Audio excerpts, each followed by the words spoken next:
Il faut arrêter l'arrivée de la main-d'œuvre immigrée quand le chômage a commencé à s'accroître dans des proportions aussi considérables. Nous posons les problèmes de l'immigration. Ce serait pour utiliser et favoriser le racisme. Nous rechercherions à flatter les plus bas instincts. Nous menons la lutte contre la drogue.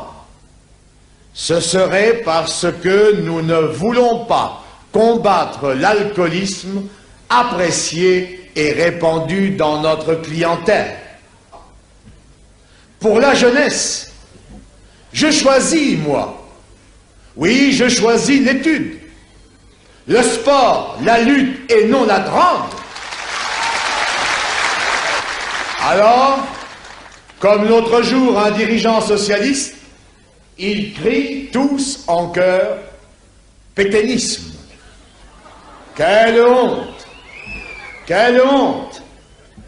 Quelle idée lamentable se font ces gens-là, des travailleurs. Bornés, incultes, racistes, alcooliques, brutaux, voilà, d'après nos détracteurs, qui vont de la droite au Parti socialiste, comment seraient les ouvriers et les ouvrières? De telles attaques ne déshonorent que leurs auteurs, et ils ne méritent que le mépris. Mais il y a longtemps que nous avons dit, nous, il faut arrêter l'arrivée de la main-d'œuvre immigrée quand le chômage a commencé à s'accroître dans des proportions aussi considérables. Or, à l'époque, on nous a traités de racistes. Nous avions raison. Nous avons toujours dit il ne faut pas faire venir des travailleurs immigrés pour en faire des chômeurs. Voilà, nous avons donc une politique claire dans cette affaire. Les Français qui voient leurs difficultés de vivre, faire vivre les gens ensemble, ou au contraire accepter le principe d'immeubles séparés. Je voudrais tout de même rappeler qu'il y a 3 ans environ, les communistes ont fait des opérations, de véritables opérations, justement dans ces milieux très sensibilisés sur les problèmes d'immigration, qui étaient des opérations anti-immigrés très racistes. Donc je crois que le racisme peut se trouver, pas forcément exclusivement là où on le croit. Et d'ailleurs, puisque vous avez évoqué, Monsieur Dvirieux, certains aspects plus personnels, je dirais que je reçois quelquefois, je le dis, puisque vous avez fait allusion à mes origines, des lettres antisémites qui ne viennent pas de la droite et qui viennent très clairement de l'extrême gauche ou de certaines gauches. Alors je crois qu'il faut que ce soit dit aussi que c'est un problème qui n'est pas seulement, malheureusement, limité à l'extrême droite. Debout les damnés de la terre, debout les forçats de la faim, la raison commence sur la terre, c'est l'éruption de la faim. Du passé, faisons table rase, sous l'esclave, debout, debout. Le monde va changer de base, nous ne sommes rien, soyons doux. Décrétons le salut commun, pour que le voleur rende gorge, pour tirer l'esprit du cachot. Battons le fer quand il est chaud, ouvriers et paysans nous sommes.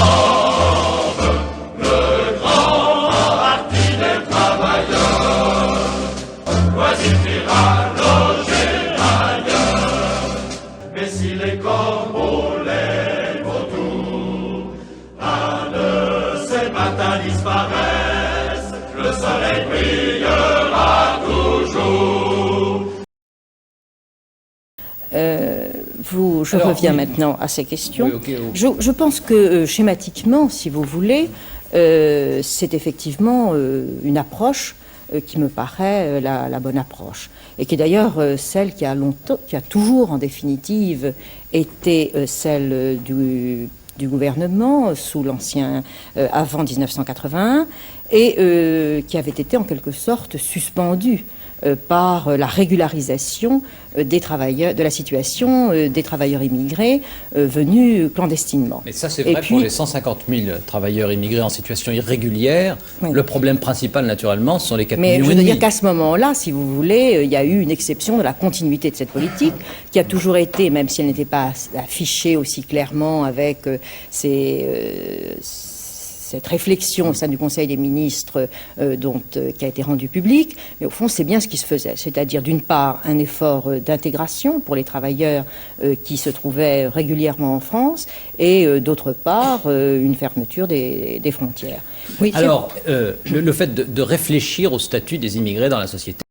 La France n'est plus, ne peut plus être une terre d'immigration nouvelle. Quelque généreux qu'on soit, nous ne pouvons accueillir toute la misère du monde.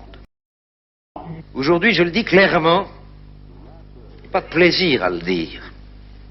J'ai beaucoup réfléchi avant d'assumer cette formule. Il m'a semblé que mon devoir était de l'assumer complètement. La France n'est plus, ne peut plus être une terre d'immigration nouvelle. Je l'ai déjà dit et je le réaffirme, quelque généreux qu'on soit, nous ne pouvons accueillir toute la misère du monde. Vers les portes de la France, qu'il faille réduire le nombre des immigrés venus régulièrement, j'en suis convaincu. Parce que c'est très gentil de faire des promesses, mais enfin, encore faut-il qu'elles soient rendues crédibles par un bilan. S'agissant de l'immigration tout court, il faut la stopper. Le gouvernement Mauroy a pris des dispositions pour faciliter leur réinsertion dans leur pays d'origine, leur donnant certains avantages pour qu'ils puissent d'eux-mêmes partir. C'est-à-dire qu'il faut réduire le nombre, bien entendu, mais il faut le faire dans le respect du droit et dans le respect des personnes. Je sens comme une évolution, Monsieur Mitterrand, dans votre propos sur ces sujets, par rapport à ce que j'avais cru entendre dans le passé, mais je reconnais que les circonstances peuvent y appeler, et qu'un petit clin d'œil par-ci, un petit clin d'œil par-là, peut ne pas être inutile. Ce qui prouve que vous avez conscience que vous en aurez besoin. Moi, très clairement, en m'appuyant sur mon bilan dans cette affaire, parce que c'est très gentil de faire des promesses, mais enfin, encore faut-il qu'elles soient rendues crédibles par un bilan. S'agissant de l'immigration tout court, il faut la stopper, parce que nous n'avons plus les moyens de donner du travail à des étrangers. Tout ceci, naturellement, en supposant quelques souplesses, naturellement, mais il faut la stopper. S'agissant de l'immigration clandestine, il faut évidemment lutter contre cette immigration avec beaucoup d'énergie et reconduire les intéressés à la frontière ou les expulser. Ils ont pris leurs risques en venant chez nous de façon illégale. Ils sont le vivier naturel, non pas en raison de leurs origines, naturellement, mais parce que ce sont des marginaux et qui se cachent. Ils sont le vivier naturel des délinquants, voire des criminels. Il faut donc les expulser. En 1981, 82, 83, vous en avez régularisé 130 000. Erreur capitale, car ça a été immédiatement un appel équivalent, et même beaucoup plus large. Nous avons refoulé, en 2 ans, plus de 130 000 personnes, ce qui fait tout de même 200 par jour. Et je considère que ce n'est pas suffisant. Nous le faisons naturellement en nous entourant de toutes les exigences de l'humanisme, de respect des droits de l'homme. Mais c'est une nécessité impérieuse. Et puis nous devons nous protéger contre ces entrées. Alors je voudrais simplement poser une question. Moi j'ai fait voter des lois pour la sécurité, mais j'imagine que nous y viendrons tout à l'heure, et contre l'immigration, et notamment l'immigration clandestine. En particulier, une loi très importante, celle du 9 septembre 86, relative aux conditions d'entrée et de séjour des étrangers en France. Naturellement, les socialistes ont voté contre, l'ont traité de loi scélérate, et je crois que vous aviez quelques observations sur cette loi. Elle est pourtant indispensable si l'on veut maintenir le cap dans ce domaine. Alors ma question est la suivante, les Français y sont sensibles.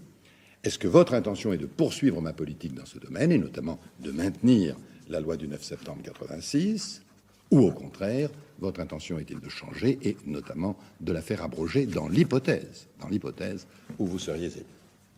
C'est un problème d'identité nationale et de mode de vie des Français et de cohésion sociale. Pourquoi ont-ils, d'une façon aussi imprévoyante, ouvert les portes de la France à ces travailleurs? Je dis pour une raison, c'est parce qu'on les payait moins cher et que l'on organisait la concurrence à l'égard des travailleurs d'origine française. Qu'il faille exclure les clandestins, j'ai dit nous en sommes d'accord. Qu'il faille réduire le nombre des immigrés venus régulièrement, j'en suis convaincu, c'est pourquoi la loi de réinsertion dans leur pays a été adoptée au temps du gouvernement Mauroy. Bien, il faut continuer. Alors vous me posez la question, on les renvoie. Et même les clandestins d'une façon catégorique. Dans la loi en question, il faut tenir compte de l'urgence. Elle était déjà comprise dans la loi de 1982. L'extrême urgence, la nécessité absolue, l'ordre public. Pour le reste, nous vivons dans une période trop difficile et trop dangereuse pour remettre sur le chantier constamment les lois qui ont été adoptées. Il me paraît évident qu'il est impératif de remettre en cause, en tous les cas, un système qui risque d'alimenter de plus en plus une immigration qu'alors nous ne pourrons plus contrôler. De gérer un quota zéro d'immigration.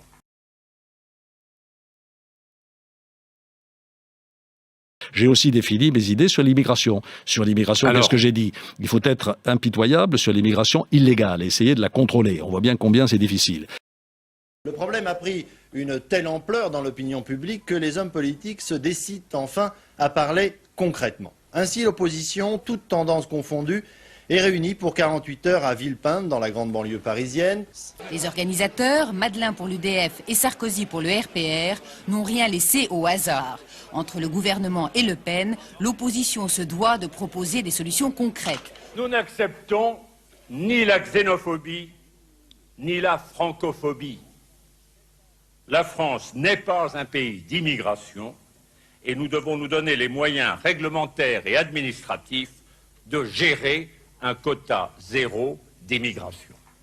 Au CNI, au RPR, au Parti républicain, tous sont d'accord. Voilà, et regardez dans le texte de synthèse, il était question de fermeture des frontières, de suspension de l'immigration, de prestations sociales réservées aux Français, regardez, ça s'appelle la préférence nationale, et de l'incompatibilité entre l'islam et nos lois. C'était le texte de synthèse. Vous avez changé d'avis, Alain Juppé, ou c'est la France qui a changé? L'immigration économique a été interdite en France par Giscard en 1970-72. Là, effectivement, on est plus tard, on est en 1990. Oh, c'est radical, c'est les positions du Front National aujourd'hui. Oui, mais je ne partage pas cela. Rétrospectivement, je pense que c'était une erreur.